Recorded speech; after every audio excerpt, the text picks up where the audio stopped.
ডেঙ্গুর পর এবার হামের হানা বরগুনায়। বরিশাল বিভাগের মধ্যে সবচেয়ে বেশি আক্রান্ত এ জেলায়। এখন পর্যন্ত ৭৬ জনের নমুনায় ২৫ জনের হাম শনাক্ত হয়েছে। পটুয়াখালীতেও বাড়ছে রোগী, এতে বাড়ছে আতঙ্ক। ঢালাইয়ে দৃঢ়তা, নির্মাণে নিশ্চয়তা।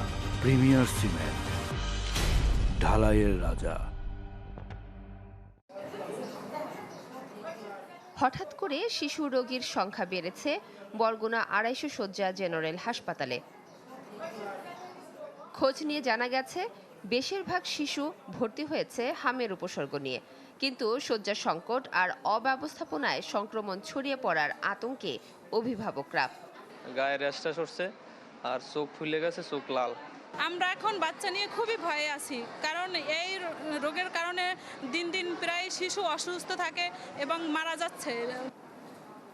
পরিসংখ্যান বলছে বরিশাল বিভাগে গত এক মাসে অর্ধশতাধিক হাম রোগী শনাক্ত হয়েছে। এর মধ্যে বরগুনায় সবচেয়ে বেশি শনাক্ত হয়েছে ২৫ জন। এছাড়া রুবেলা আক্রান্ত শিশু পাওয়া গেছে। চিকিৎসকরা বলছেন, যারা হাসপাতালে আসছেন বেশিরভাগই উপসর্গ নিয়ে ভর্তি হচ্ছেন। স্বাস্থ্য বিভাগের কর্মীরা আন্দোলন করার কারণে ওই সময় টিকা কার্যক্রম ব্যাহত হয়েছে এবং অন্তর্বর্তী সরকারের যারা দায়িত্বে ছিলেন তারাও অনেকটা উদাসীন ছিল। বরগুনায় বেশি এই কারণে যে এখানকার সচেতনতার যথেষ্ট অভাব। তো তারা যদি একটু স্বাস্থ্যবিধি না মেনে চলেন, তারা যদি একটু আলাদা না থাকেন, তাহলে দেখা যাচ্ছে যে তাদের সংক্রমণটা অনেক বেশি হয়।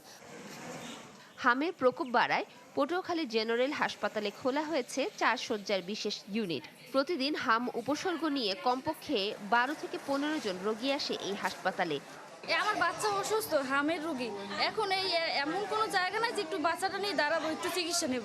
একটা বেডে ৩ জন ৪ জন করে থাকে, অসুস্থ হয়ে যায় বাচ্চারা। হামের ডায়রি একসাথে আছে, সব রোগী একসাথে রাখা হইতেছে, যাওয়া আসা এক জায়গায় যাওয়া আসা, যেহেতু ওই জায়গা থেকে হইতেই পারে। এদিকে হামের রোগীগুলো আমরা সেভে রাখি, আমরা বাইরে ঘোরাফেরা করতে দিচ্ছি না। অভিভাবকবৃন্দ যেন তাদের বাচ্চাকে হামের টিকাটা পরিপূর্ণ করে এবং এরকম উপসর্গ আছে, তীব্র জ্বর, ঠান্ডা কাশি বা শরীরে যদি র্যাশ থাকে, তাকে যেন অবশ্যই একটু আলাদা রাখে এবং চিকিৎসকের সঠিক পরামর্শ নেয়।